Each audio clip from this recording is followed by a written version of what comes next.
Thank you very much. When I was preparing this message for my dear friend Francine, I went over a number of things in my head, and something kept standing out to me, and so I'm going to talk about that. The word statuesque. I don't know about you, but the word I seem to read most often associated with Francine York is statuesque.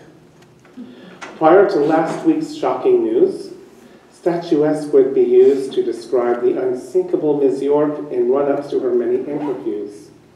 And since her untimely departure last week, tributes to her remarkable life continue to use the word statuesque. I don't know about you, but statuesque seems to be the most appropriate word to describe Francine York. Francine was a giant among giants. Never the leading lady in the mold of the movie stars of her youth, Francine nonetheless carried herself with the grace, the stature, the ambiance of America's traditional ideal of the ultimate movie star.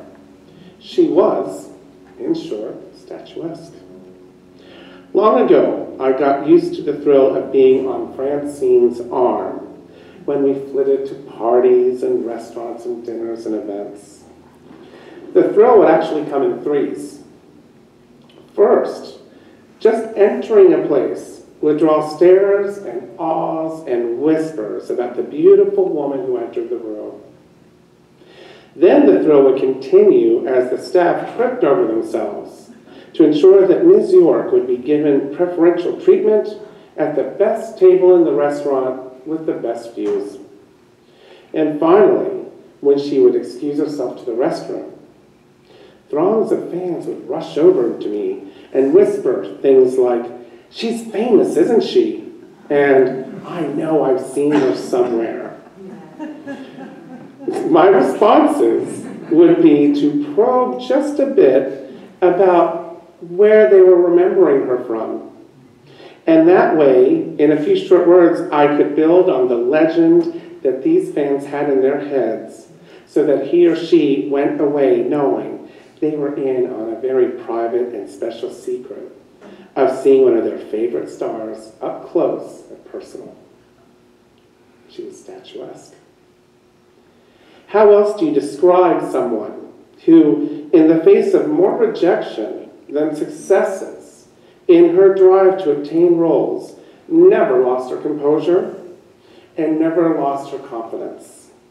She never lost her drive. She never lost her love of the job.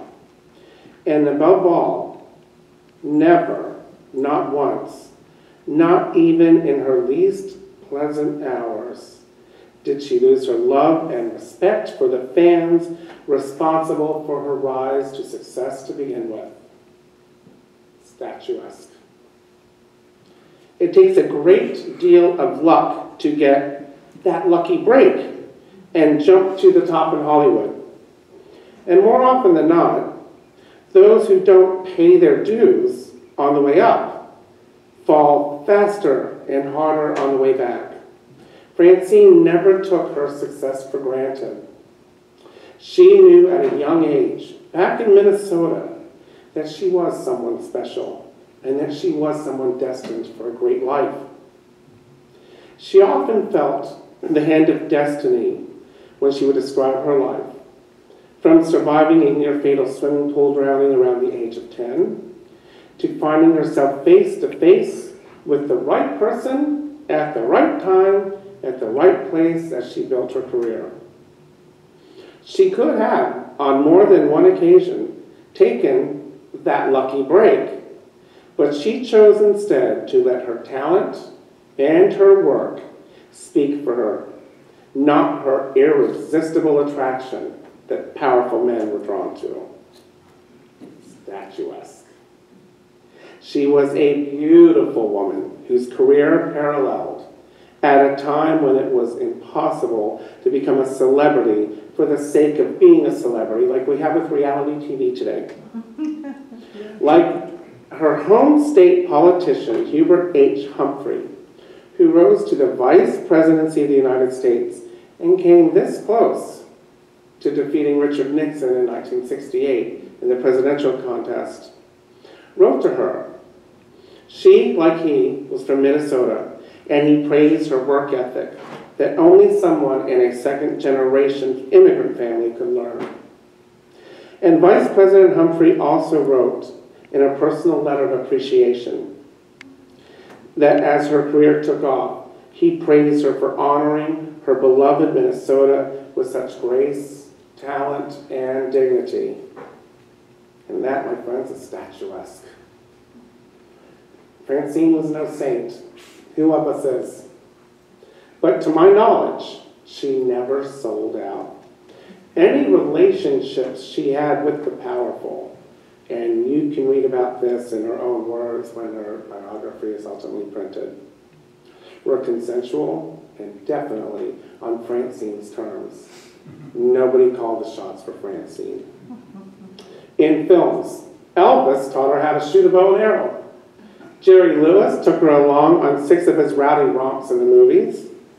On television, she was beloved by producers Red Skelton, Irwin Allen, and dozens of other powerful producers who kept her working well beyond what at that time was the typical shelf life of a beautiful woman, which was around 30.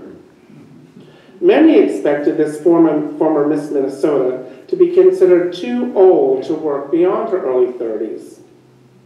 But she was exactly 30 when she had her first billing as guest star on a television program, and that program was Lost in Space. She was guest star as the noble Eulogy of the Condor Nation of women warriors. With roles like this, or as Roddy McDowell's mole on Batman, or as the statue of the goddess Venus brought to life by Endora on Bewitched, or dozens of other memorable roles, Francine found nearly a half-century of work on the small screen, crushing stereotypes and intriguing audiences up through last year, until finally her health began to compete with her ability to act. Statuesque. As Prince would sing, if the elevator tries to take you down, go crazy, push a higher floor. This was, in many ways, Francine's mantra. As I mentioned previously, she loved, loved, loved her friends, family, and fans. Rob here on the second row, I would say, was her very best friend. He had no equal in his devotion, dedication, and companionship. I met Francine about 15 years ago. At that time, I was about 100 pounds heavier than I am now. And as many of you in this room know, Francine was never shy to dispense health advice about what she thought of people that might be 100 pounds overweight. Sometimes I would avoid her because I was embarrassed that I had not followed her health advice. Ultimately, however, I learned it was just that. It was advice. But her love for me was stronger than her drive to save me from myself. Ultimately, I dropped the 100 pounds. I've kept it off for almost a decade. I now pump iron 3 to 4 times a week, and every time I visit, I made sure to wear a muscle shirt so she could admire my physique. That said, it takes a real friend to risk a friendship when someone is even more worried about your own health, as Francine was for me, than our friendship. As the scales began to tip in favor against her battle against cancer, she just fought harder. My last conversation with her was Thursday night, when it was only hours before the unexpected death that occurred on Friday. She had texted me that her temperature was 101 and she was scared. Now, we've all received these texts, so I just texted back, well, I'll check on you tomorrow, see how you're feeling. But I don't know. Sometimes that little voice comes on, so I thought, I better call her.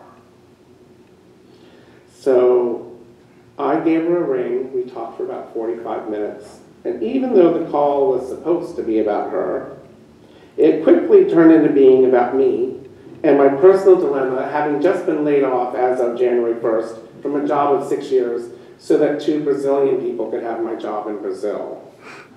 Darling, she said, I don't have to tell you how good you are, do I? You're too good for that company anyway, and I never liked it.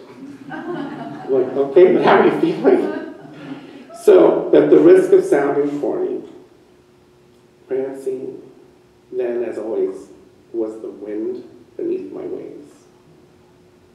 Even up to that last, final, wonderful conversation. I knew she was sick, but she preferred to wait to hear from her doctor at City of Hope Friday morning before taking action. And I let her know that if Rob was busy, just call me. I can come up and take you. But the next word I learned was that she had gone on to a greater place. But we all know she left this world brave, strong, and a fighter. She left statuesque.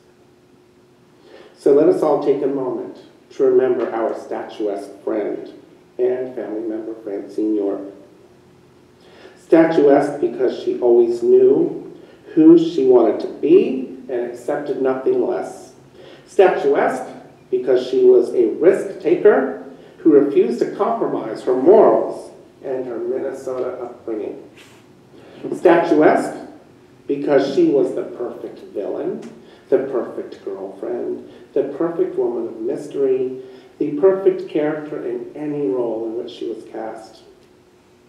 Statuesque because she approached the health issues of herself and her loved ones with strength, vigor, and completely ready to fight and win the battle.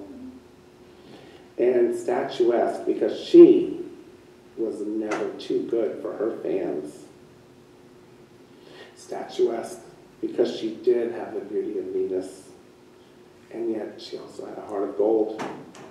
Statuesque because she helped save my life, making me strong, healthy, and reassured.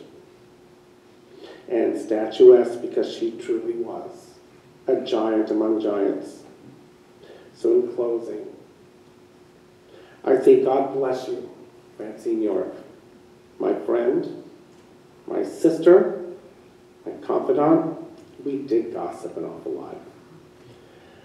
I look forward to the day that we will be together again in the presence of our Holy Heavenly Father, with the family that you have missed so dearly, especially your parents and sister, and among friends who touched your heart, and more importantly, among those whose lives you changed forever for the better because you were you. You were the wind beneath their wings as well. And I want to say thank you. Goodbye.